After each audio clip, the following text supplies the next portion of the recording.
में पधारे मेरे छोटे बड़े भाई एवं पिता तुल्य बड़े बुजुर्गों, पंच पटेलों, मेरी माताओं बहनों, आप सभी को मेरा राम राम प्रणाम। आज इस स्थल पर आप इकट्ठे हुए और इस उम्मीद से आप इकट्ठे हुए हैं क्योंकि आपको जो समस्या है वो सूरवल बांध से उसमें इसकी लड़ाई लड़कर अपनी बात आगे तक पहुंचाए और आपको न्याय मिले। अपनी मांग ये सूरवल बांध जिसकी बराबर क्षमता पहले 11 फीट थी, सरकार ने बिना पूछताछ इलीगल तरीके से इसको धीरे धीरे बढ़ाकर 16 फीट कर दी। इसमें हमारी खातेदारी की जमीन डूबती है और हमारी फसल खराब होती है, न तो सरकार मुआवजा देती, न पटवारी गिरदावरी करता। लेकिन जब ने सूरवल बांध के निचले क्षेत्र के गांव है, इसमें मेरे पास कई भैंस खेड़ा गोबर बड़े भाइयों का कॉल आया था। उन्होंने बताया था इस सूरवल बांध से उनको भी बहुत समस्या है।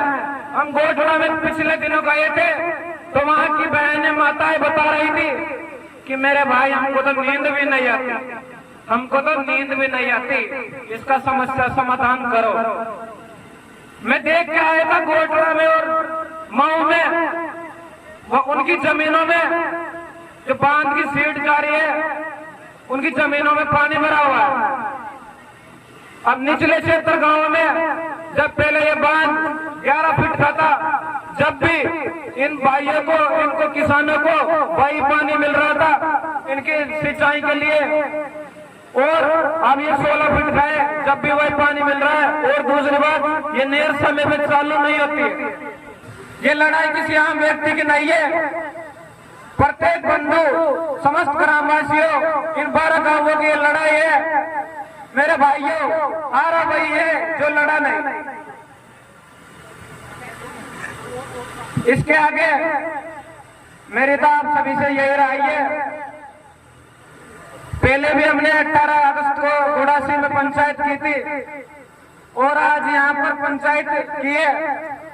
अब आज आपने जो कमेटी बनाई है, ये जो अब आप सभी पंच पटेल मिलकर निर्णय ले, मेरी आपसे ये राय है, आप हम सबको कानूनी कार्रवाई से भी उनको लड़ना चाहिए क्योंकि ये तानाशाही सरकार जिनने इन किसानों को लूटना चालू कर दिया। आपको पता होगा, हमने पिछले दिनों हमारे विधायक आदरणीय जितेंद्र गोटवाल जी को भी ज्ञापन दिया था, अब तक कुछ भी नहीं हुआ। और पिछले दिनों हमने कलेक्टर को भी ज्ञापन दिया था और आज तक कोई उनका पॉजिटिव संदेश नहीं आया। आपको पता होगा, आने वाले समय में ये सूरवल बांध धीरे धीरे बढ़ाकर 22 फीट करने की संभावना है। मेरे भाइयों, मेरे नौजवान साथियों, मैं इतना ही कहूंगा, 19 डैम बनाता उनसे जाके पूछो, वो बिशलपुर डैम वालों से जाके पूछो, आज वह अपने बच्चों को लेकर जयपुर में रोजगार के लिए इधर उधर भटक रहे। जागो, दुनिया बुरी इसलिए नहीं है क्योंकि बुरे लोगों के हाथ में ताकत है, दुनिया बुरी इसलिए है क्योंकि अच्छे लोग मिलकर अपने सही ताकत का इस्तेमाल नहीं करते। विवेकानंद जी ने कहा था, उठो, जागो, लड़ो अपने हक अधिकार के लिए, ताकतवर बनाओ। उसके बाद आपको पता होगा, सवाई माधोपुर में डोगरी डैम बनना चाह रहा है, उसमें कई सैकड़ों गांव नष्ट हो रहे हैं और ये तानाशाही सरकार इस तरीके से हमें इन किसानों के साथ बड़ा अत्याचार कर रही है। ये बड़ा दुर्भाग्यपूर्ण है। लेकिन कई युवा भाई अभी तक सो रहे हैं, कई जनता सो रही है। मैं आपको बता दूं, सभी रहते जाग जाओ, नहीं तो आने वाले समय में बहुत बुरी बढ़ जाएगी। मेरे भाइयों, उतार चढ़ाव जीवन का हिस्सा है। मेरा तो मानना यही है, जिनके जीवन में उतार चढ़ाव नहीं है उनका जीवन ही व्यर्थ है। युद्ध नहीं जिनके जीवन में भाग्य होंगे, या तो पन तोड़ा होगा या धर्म छोड़कर भाग्य होंगे। तानाशाही सरकार जिनकी नींद अभी तक खुली नहीं है। मैं कहना चाहता हूँ आदरणीय विधायक साहब जितेंद्र गोटवाल जी, क्या कमी छोड़ी इन करोड़ों ने? इन आप चुनाव के समय जो वादे करके गए थे, अगर आप पर शर्म बची हो तो आओ इन किसानों की समस्या का समाधान करो, नहीं तो बड़ा विद्रोह होगा। पिछले दिनों में झालावाड़ पिपरोदी में स्कूल की छत गिरने से 7 बच्चों की मृत्यु हो गई थी।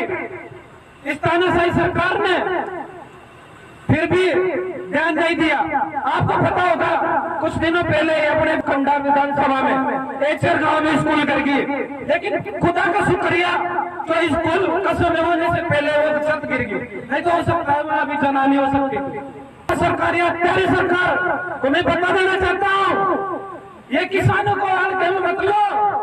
ये किसान जिस दिन जयपुर की कूच करेंगे, ये राजस्थान रुक जाएगा, राजस्थान रुक जाएगा। दरिया तेरी केयर नहीं, दरिया तेरी केयर नहीं, बूंदों ने बलात् कर लिए, नादा न समझ इनको लेरों ने बलात् कर लिए। परवाह रहे हैं बहुत समय, मरने का है खौफ कहा, तलवार तुझे झुकना होगा, गर्दन ने बगावत कर ली।